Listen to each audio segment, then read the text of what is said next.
Olá, bom dia, boa tarde, boa noite para você que nos acompanha, independente do horário. Começa agora o podcast Caminhos do Desenvolvimento, produzido por professores e alunos dos cursos de mestrado e doutorado da Universidade de Taubaté. Eu sou o Kaique Toledo e serei mestrando em Planejamento e Desenvolvimento Regional e você vai nos acompanhar agora, conhecer um pouco mais sobre o envolvimento cultural, temáticas populares e um debate a respeito do sentimento de pertencimento de São Luís do Paraitinga, município aqui da nossa região do Vale do Paraíba, muito conhecido justamente pelas suas manifestações culturais. A intenção deste podcast é levar a você, ouvinte, mais informações sobre as nossas atividades no curso de mestrado, trazendo mais informações sobre os nossos trabalhos envolvendo desenvolvimento local e regional. A produção desta edição faz parte da disciplina Estudo do Desenvolvimento Regional, Cultural e Sociedade, ministrada pelos professores Lourival da Cruz Galvão Júnior, Silvio Luiz da Costa e Mauro Castilho Gonçalves, e é gravado nos estúdios da rádio do Departamento de Comunicação Social da Universidade de Taubaté, sobre os trabalhos técnicos do professor Gerson Mário. Para esse podcast, estarei ao lado dos meus colegas mestrandos em Planejamento e Desenvolvimento Regional, Felipe Bianchi, Fernanda Zoller e Rodrigo Camargo, Na ordem alfabética, vamos lá. Felipe, primeiro, seja bem-vindo a essa edição, obrigado por participar do podcast. Prazer. Se apresenta aí pra gente, por favor. Prazer, meu nome é Felipe, sou arquiteto e urbanista e faço parte da turma 16, como todos aqui. É um prazer aí a gente fazer esse podcast, né? Falar dessa cidade aí muito importante aqui para a região. Legal. Fernanda, bem-vinda. Se apresenta pra gente, por favor. Olá, eu sou a Fernanda Zoller, eu sou psicóloga e advogada. Rodrigo, bem-vindo. Olá, sou o Rodrigo Camargo, sou arquiteto também, completando aqui o time hoje para esse debate sobre São Luís Paraitinga. Legal. Bom, amigos, falar de São Luís Paraitinga muitas vezes já é literalmente falar de cultura, né? A gente já vai entrar na temática específica a respeito do carnaval, né? Que não tem como, é o principal dos exemplos, mas a gente quer fazer um estudo um pouquinho mais abrangente, né? Sobre todo esse sentimento. Mas é interessante principalmente acompanhar como uma cidade tão pequena, né? De 10 mil habitantes, sendo que metade da zona rural, tem, assim, um apelo cultural tão forte, né? Quem começa esse debate pra gente? Bom, vamos começar aqui, acho que dando uma contextualizada em São Luís, né? Porque eu acho que o fator histórico ali, o processo de desenvolvimento da cidade interferiu muito na cultura hoje, e a gente, como arquiteto, tem uma visão espacial mais aprofundada, assim, então a gente entende muito que o próprio cenário, né, que se manteve ali preservado, também fomenta bastante aí o uso dessa cultura em prol do desenvolvimento econômico da cidade, né? São Luís é uma cidade de 1769, ela apresenta um aspecto neoclássico, com o gosto colonial, como a gente costuma falar, e ela se mantém algumas das características originais até hoje, né, com algumas modificações. Outra coisa que eu acho interessante falar da cidade, ela tem hoje, no último censo do IBGE de 2022, são 10.337 pessoas, sendo que a maioria integra a zona rural. Para a gente ter uma média de noção aqui, assim, a densidade demográfica da cidade são de 16 pessoas por quilômetro quadrado. Então, assim, uma cidade pequena, e a gente vê a interferência, a grande atuação, assim, né, a participação da área rural também dentro desse contexto, né? Acho que é isso. Legal, é bem interessante isso que o Rodrigo comentou, né? Que a própria cidade, por ter essas fachadas, esse patrimônio conservado, ela é um ambiente convidativo para o fomento à cultura, né? As pessoas podem utilizar da praça, utilizar do coreto ali para fazer algumas atividades, né? Então isso acho que cria um ambiente muito propício ali para produção cultural no geral, né? E também destacar também a questão do carnaval, que é tradicional em São Luís do Paraitinga, mas que foi proibido em 1920 por conta de um padre da diocese de Taubaté que foi lá para São Luís, né? E depois foi a retomada do carnaval a partir de 1980. Eu acho que é muito interessante, muita gente não conhece, né, histórias assim, que hoje a gente vê o Carnaval de São Luís tão popularizado, com sei lá quantas mil pessoas vão todo ano, aquela festa, aquela farra, aquela folia, aquela brincadeira. Isso que a Fernanda trouxe é muito interessante, né, porque a cidade ficou literalmente, é uma cidade muito pequena, uma cidade muito religiosa, né, que assim como muitas cidades antigamente, o que a igreja falava era regra, né, ditava regras.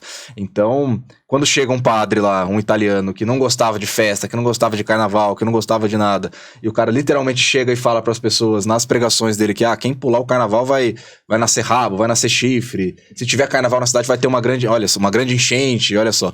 E a cidade vive aquilo intensamente durante muitos anos. E é uma cidade, assim, esse fomento cultural existe desde sempre, basicamente. Então a cidade sempre teve, por exemplo, muito incentivo musical, muito incentivo a outros pontos de cultura, mas o carnaval em si, não só o carnaval, mas outras festas, né, consideradas mundanas pela Igreja Católica, podemos dizer assim, ficou muitos anos sem acontecer. E aí eu acho que isso traz até ajuda a explicar, talvez não ajude a explicar porque é um fenômeno muito grande, né, mas assim, a cidade ficou tanto tempo, 60 anos sem ter um negócio, e hoje em dia tem essa dimensão tão grande, eu acho que é um contraponto interessante, né, traz um peso, né. Sim, é interessante pensar que basicamente a economia da cidade gira muito em torno dessa economia criativa e a repercussão, o tanto que isso chegou, né? Pensar que em tanto tempo não teve isso. Eu acho que muitos dos pontos que a gente tenta abordar são os outros impactos que o efeito dessa expansão do carnaval levou para a cidade também. Então, em consequência disso, outros setores também se forçaram a se desenvolver, como o comércio, ou propriamente os artesãos de lá ganharam mais espaço, mais reconhecimento, mais consideração no seu trabalho, né? E então a gente consegue acompanhar aí, mesmo nos últimos anos, né, esse processo, essa mudança que vem acontecendo na cidade, e cada vez mais parece a população ela vai se tornando mais aprofundada dentro desse contexto, né? É como se eles simplesmente resolvessem focar todo o contexto da cidade dentro dessa cultura, que através do carnaval espelha também outras atividades, outras festividades, outros eventos também, que não deixam de ser culturais, né? Tanto quanto o carnaval pra gente aí, pessoal do Vale principalmente. Sim, e é legal que eles mantêm, né, toda essa cultura do carnaval, e só toca marchinha na época do carnaval, a cidade é isolada ali, né, para acontecer todo o evento. Até São Luís chegou, alguns carnavais, a receber 200 mil pessoas, imagina, uma cidade ali com quase, nem chega nem a 20 mil habitantes, receber 200 mil pessoas em uma semana, é um efeito muito grande que aquilo causa, né, para a população e para todos que vivem ali, né. Mas também o que é interessante ressaltar é que São Luís do Paraitinga acontece evento o ano inteiro, não só no carnaval, né. Então tem ali a Festa do Divino, o Festival de Inverno, tem vários eventos importantes, alguns festivais de cinema que já aconteceram lá também. Então é bem legal por conta disso também. A cidade também está aberta, né, a novos eventos, e a população ir para lá buscando essa cultura que São Luís oferece, né? O pessoal gosta disso também. O interessante também de falar sobre o carnaval é que a prefeitura gasta aproximadamente 800 mil para fazer o carnaval e recebe de volta 15 milhões. Então, isso impacta financeiramente 100%. Na cidade como um todo. Esse é a principal fonte de renda da cidade, né? Não tem como. São Luís, você até brinca, se não existisse carnaval lá, o que seria da cidade, né? Viveria da agricultura, viveria né? Enfim. E eu acho que é interessante mostrar como não só o carnaval, é que o carnaval é o principal exemplo, não tem como fugir, mas todos esses eventos culturais que o Felipe falou, por exemplo, tem um calendário repleto em São Luís, né? Festa do Divino, pro luizense, é o principal evento, Festa do Saci, enfim. E como isso acaba participando do desenvolvimento do município, né? E não só de São Luís do Paraitinga, mas nos municípios no entorno também, né? Tem municípios, por que parece, tem municípios menores em volta, mas acaba impactando também em outras cidades. Tem muito turista que vai para Ubatuba, que para na volta em São Luís, que quer conhecer a cidade. Tem muito turista que vem pro Vale do Paraíba para conhecer Taubaté, para conhecer Campos do Jordão, que vai até São Luís porque conhece a fama do carnaval, porque ouve falar. Eu acho que isso gera muita curiosidade nas pessoas. Cara, como uma cidadezinha de 5 mil pessoas tem um negócio tão grande assim, né? Eu acho que isso é interessante, esse debate sobre como isso ajuda a fazer esse desenvolvimento do próprio município, né? Sim, mas uma coisa que é importante a gente frisar é que assim, a gente enaltece muito esses contextos do carnaval, como sim um grande índice de desenvolvimento, porém a gente tem que levar em consideração também que, mesmo com todo esse crescimento, né, esse exponencial, os índices de São Luís, desenvolvimento, principalmente do IH, ainda é muito baixo, né? Então, essa coisa do carnaval, principalmente, surgiu como esse grito de expressão, que gerou economia, porém, a cidade ainda não apresenta características adequadas. Eu acho que o grande foco que a gente gostaria de falar aqui é isso. Ao mesmo tempo que é muito bonito a gente ver a participação da cidade, a interação deles, a autovalorização, o orgulho que eles têm na cidade, mas ao mesmo tempo isso pode acabar tendo um efeito colateral, às vezes não tão interessante quanto o que é passado.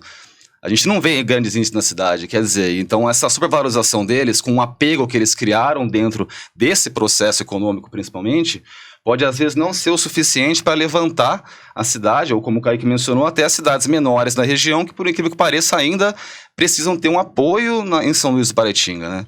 Então assim, legal, a enchente mesmo foi um grande fator que para quem infelizmente teve que vivenciar aquilo, conseguiu perceber a humanidade que existia entre as pessoas, a confraternização que aconteceu, e isso fomentou mais ainda essa valorização e esse orgulho local. Porém, gente, até que ponto isso é produtivo?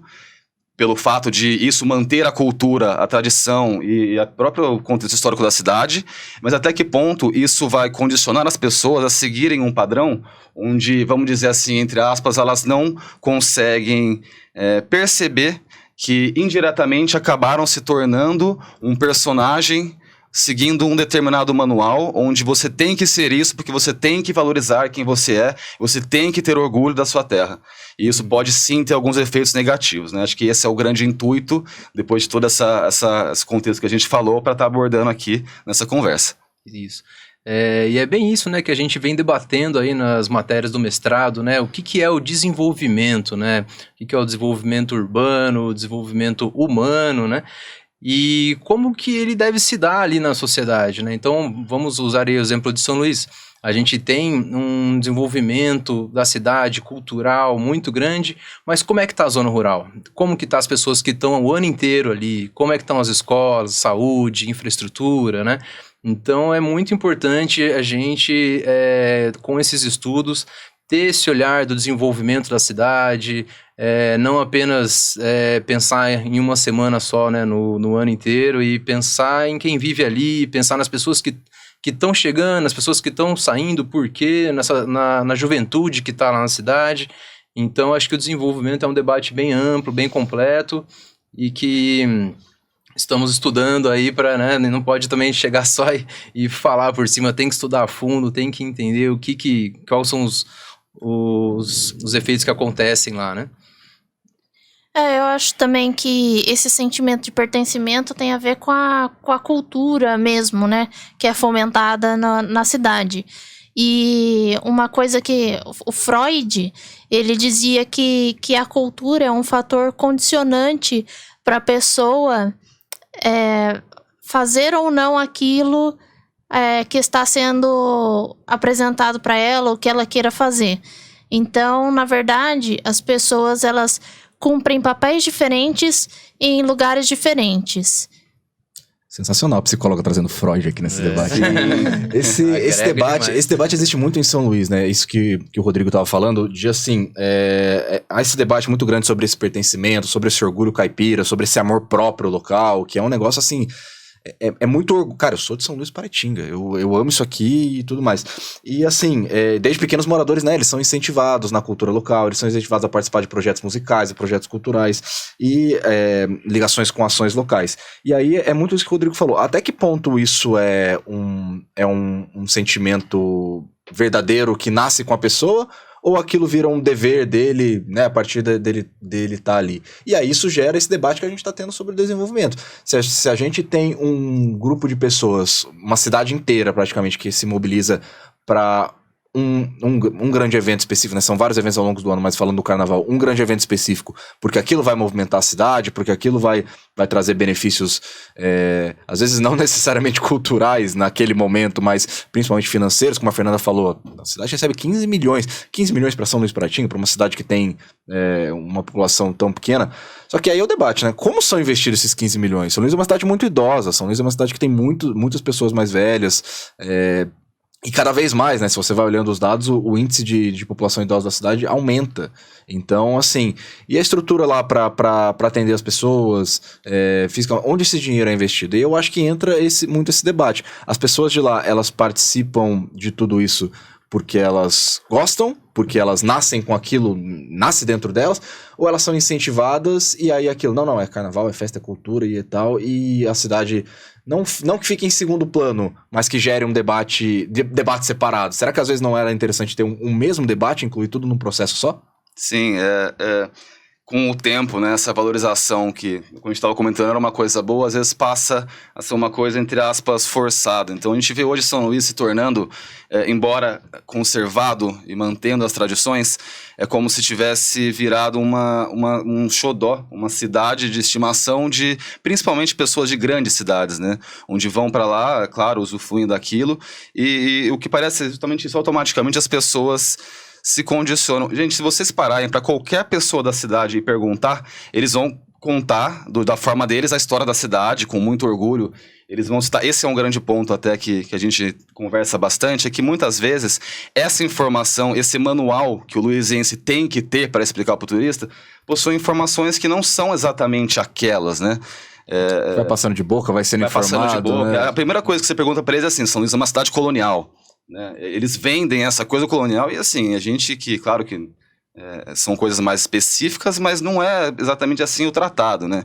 Mas esse orgulho, esse peito aberto para falar sobre todas as propriedades que eles têm, às vezes eles estão sendo condicionados a serem um aquário de paulistanos e sem estarem percebendo isso, né? Então, de fato, a cidade que recebe um dinheiro ok com a renda do carnaval, legal, como o Kaique falou, muita coisa para aplicar esse dinheiro. O saneamento básico da cidade não é bom. Tem um hospital ali que, assim, que só consegue atender a população local, mas a gente tem que pensar que no carnaval são mais de 100 mil pessoas na cidade. Então, assim, o quanto de fato vale a pena estar fazendo isso, né? Então, eu acho que esse grito, essa vontade de se preservar, que é lindo, que nós todos temos muito carinho, adoração por São Luís, é uma cidade realmente cativante, mas eu acho que, assim, é um limiar muito delicado para não se tornar talvez o que eles mais não quiseram ser durante todos esses anos, que é justamente perder a cultura dele e deixar um pessoal de fora se apropriar disso e até vender, de certa forma, usufruir desses benefícios em prol deles e não dando o devido reconhecimento, especialmente financeiro, para a cidade, que realmente precisa, porque, gente, o carnaval dá um abalo, se torna uma cidade violenta, assim, tanto no contexto histórico, são casas com técnicas peculiares, que a movimentação do chão interfere, tanto com o rio, que já é um ponto muito delicado ali, já é de conhecimento popular de todo mundo. E assim, então, essa questão ambiental, principalmente, é muito delicado ali, até pela própria situação da cidade, perto do Parque Estadual da Serra do Mar, né, e todo o contexto ecológico que existe ali. E assim, sinceramente, a maior parte dos foliões, as pessoas que vão lá, não estão interessadas e preocupadas com isso. É problema da gestão da cidade. Exatamente. Eu acho que fica aí esse grande desafio, né, para a gestão da cidade, para entender o que é o desenvolvimento ali, né, o que o desenvolvimento rural precisa, quais são ali os artesãos da cidade, outros tropeiros, violeiros, né, enfim, pensar nesse todo que é São Luís Paraitinga, tudo que envolve ali a população e focar também nessas coisas do desenvolvimento e não só em alguns eventos, né? Focar num geral, ali, numa parte de desenvolvimento mais ampla. Legal. Pessoal, muito obrigado pela participação, prazer estar com vocês para a gente poder comentar esse tema tão importante para nossa região, né? A gente falar de cultura, a gente falar de sociedade, a gente falar também de parte econômica, também do desenvolvimento, que é o mais importante, que é isso que a gente está aprendendo, está trabalhando no mestrado, então é legal, justamente como o Felipe falou, a gente poder ver como as aulas que a gente tem, como os trabalhos que a gente faz, as atividades, a gente consegue fazer esse desenvolvimento, esse trabalho, né? A gente consegue analisar por diferentes óticas, e eu acho que esse exemplo de São Luís traz muito bem tudo isso que a gente está trabalhando e falando. Bom, chegamos ao final de mais uma edição do podcast Caminhos para o Desenvolvimento, uma produção técnica dos alunos e professores do mestrado e doutorado em Planejamento e Desenvolvimento Regional aqui da Universidade de Taubaté. Eu sou o Kaique Toledo, fui o apresentador de vocês nesta edição. Estive aqui com Rodrigo Camargo, Felipe Bianchi e Fernanda Zoner. Muito obrigado a todos vocês pela participação. Orientação do professor doutor Lourival da Cruz Galvão Júnior, operação técnica do professor mestre Gerson Mário de Abreu Farias, e acompanhe também as outras edições do podcast Caminhos para o Desenvolvimento aqui da Universidade de Taubaté. Um abraço a todos e até a próxima.